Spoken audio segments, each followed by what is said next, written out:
mayonnaise, ketchup, and now my secret ingredient. Come and buy the most delicious shawarma in Ojuju village. Nobody makes shawarma like Uncle Fred. Every evening, as the sun began to set, one place in Ojuju village became more crowded than the market itself. Everyone, young and old, rich and poor, queued in one place, Uncle Fred's shawarma spot. The queue stretched so far that newcomers often thought free food was being shared. Children dragged their parents there. Workers stopped there before going home. Students spent their pocket money there. Even people from neighboring villages traveled long distances just to buy one shawarma. But there was one problem. Nobody ever stopped at one. After taking the first bite, they immediately wanted another. And another. People laughed about it. Uncle Fred has spoiled us. His shawarma is the best in Nigeria. The secret must be the mayonnaise. No, it's the pepper. Or maybe it's the chicken. Everyone had a different theory. Nobody knew the truth. Every afternoon, at exactly 4 o'clock, Uncle Fred arrived at his wooden roadside kiosk. He wore the same outfit every single day. A bright yellow t-shirt, boldly printed, Uncle Fred Shawarma. Loose black baggy jeans, sparkling white sneakers. His smile was warm. His voice was cheerful. He greeted every customer by name. My chairman! My sister! 2 spicy chicken? Extra sausage? People loved him. Parents trusted him. Children adored him. He looked like the happiest man in Ojuju village. But behind that smile lived a terrible secret. One he had buried for 5 long years. 5 years earlier, business was terrible. Some days, Uncle Fred sold only 2 shawarmas. Other days, he sold nothing. His rent was overdue. His landlord threatened to throw him out. Creditors called every morning. His fiancée eventually left him. You can't even feed yourself. How will you take care of a family? That sentence broke him. He became desperate. One rainy evening, an old commercial Okada rider leaned close and whispered, "If you truly want customers, there is an old man who lives beyond the abandoned forest. They say whatever he gives you works, but nobody returns the same." Uncle Fred laughed until hunger became greater than fear. 3 nights later, he walked into the forest. He arrived at a small mud hut hidden beneath enormous trees. An old man sat outside. He looked as though he had been expecting him. Without saying a word, the old man pushed forward a black calabash filled with a thick, dark liquid. "Drink." Uncle Fred hesitated. "What will happen if I do?" The old man smiled and said, "I know why you are here. I know what troubles your heart. You will never struggle for customers again. Your shawarma will become the most desired in the land. People will travel from everywhere to eat it. They will crave it. They will dream about it. They will never be satisfied with only one." Uncle Fred's eyes widened. "Really?" The old man nodded. "But every gift has a price." "What price?" The old man's smile disappeared. "You will carry carry a wound. It will never heal. The more it grows, the more your business grows. And every day, you must remember the covenant. Uncle Fred looked at the calabash. Then he remembered his empty shop, his unpaid rent, his broken dreams. Slowly, he lifted the calabash and drank every last drop. The old man began laughing. Not an ordinary laugh, a laugh that echoed through the forest. Suddenly, a burning pain shot through Uncle Fred's right knee. He screamed. He fell to the ground. When he looked down, a small wound had appeared. It looked harmless. He smiled. He thought it was over. He had no idea that he had just sold his future. He slowly struggled to his feet. Then the old man raised his hand. Wait. You must listen carefully. There are rules. Uncle Fred froze. The old man's face became serious. From today, that wound will become worse every single day. But as the wound grows, so will your business. More customers, more money, more success. Uncle Fred's face lit up. Then the old man continued.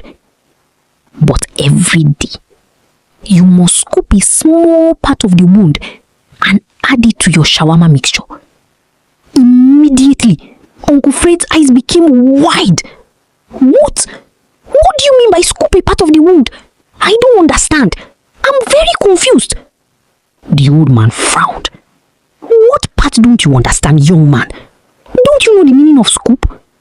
Do exactly as I say. Immediately, Uncle Fred stepped back. No, I can't do that. That is dangerous. What if my customers die? I don't want innocent people to die because of me. The old man smiled. They won't die. That wound is not an ordinary wound. It will not kill them. Instead, they will keep craving your shawarma. They will never be satisfied. They will always come back and they will bring more people. Uncle Fred became quiet.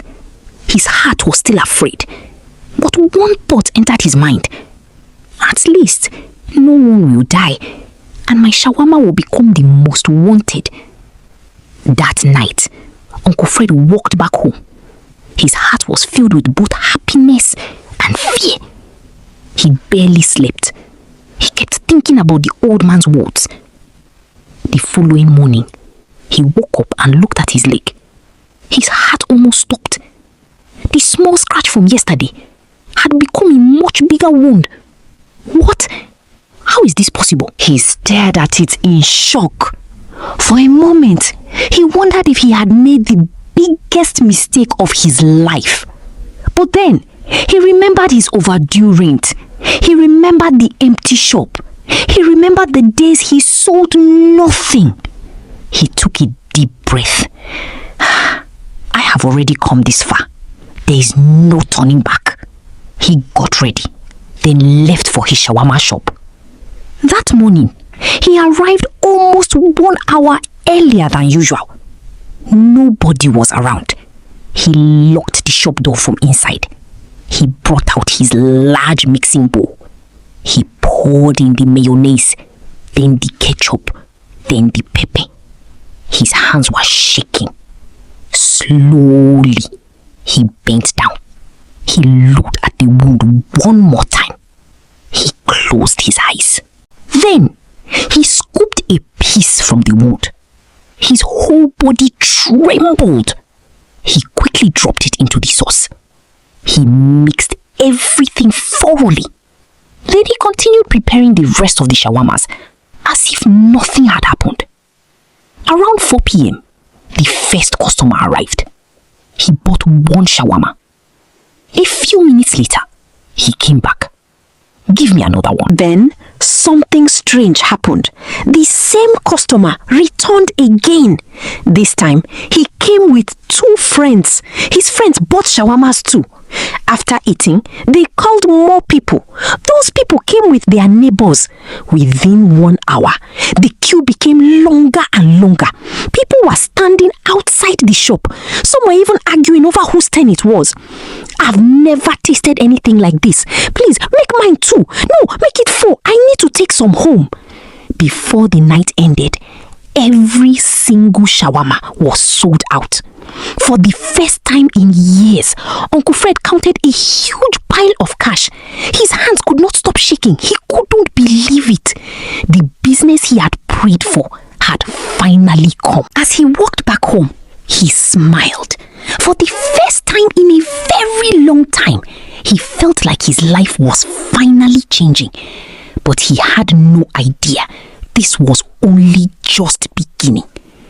From that day, everything changed. The next morning, the queue became even longer. Word spread quickly. This is the best shawarma ever. You have to taste it. Customers came from different parts of the city. Some traveled for over 2 hours just to buy one shawarma. Then, food bloggers started showing up. They came with cameras, microphones, bright lights. They recorded videos of Uncle Fred preparing shawarmas. One of them smiled at the camera. If you've never eaten Uncle Fred's shawarma, you are seriously missing out. Within days, the videos went viral. Millions of people watched them. The queue became even longer. Money started flowing in like a river. Every night, Uncle Fred counted bundles of cash. Soon, he paid off every debt he owed. Then he bought something he had only dreamed about. A brand new shiny black SUV. The whole village came outside to look at it. Is that Uncle Fred? The same Uncle Fred that couldn't pay his rent? People couldn't believe it. A few months later, he bought a beautiful new house. A house with a large gate, a spacious compound, and enough parking space for his new car. The same people who once laughed at him now wished they were his friends. But while his business kept growing, something else kept growing too. The wound.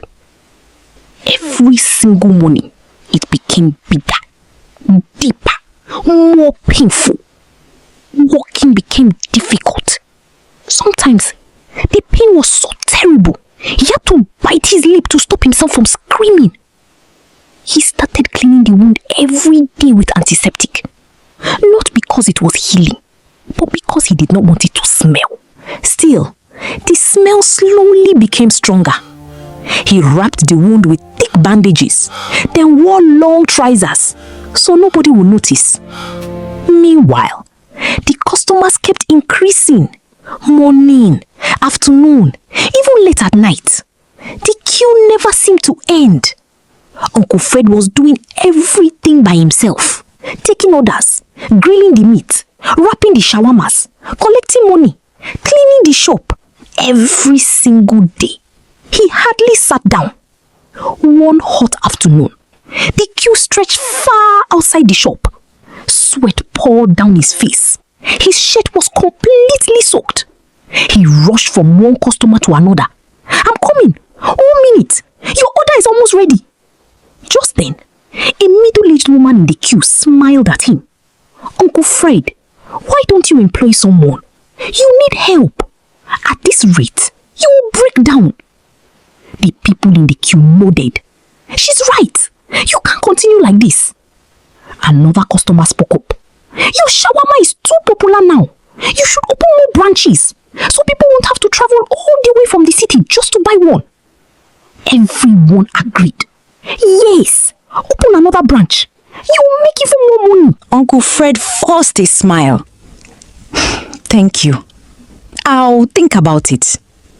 The customers smiled, but they had no idea why he could never do it. Deep inside, fear gripped his heart. What if a worker sees me What if someone catches me adding the secret ingredient? What if my secret is exposed? No, it was too risky. That night, Uncle Fred returned home completely exhausted. He didn't even have the strength to climb the stairs. He dropped his keys, walked into the living room, and collapsed onto the couch. His whole body ached. His right knee felt like it was on fire. He reached for his painkillers, swallowed 2 tablets with water, then waited. 5 minutes, 10 minutes, nothing changed. The pain only became worse. He held his knee tightly. Sweat covered his forehead. He stared at the ceiling in silence. His mind wouldn't rest. If I keep running this business alone, I might die from stress. For the first time, Uncle Fred realized his greatest blessing was slowly becoming his greatest burden.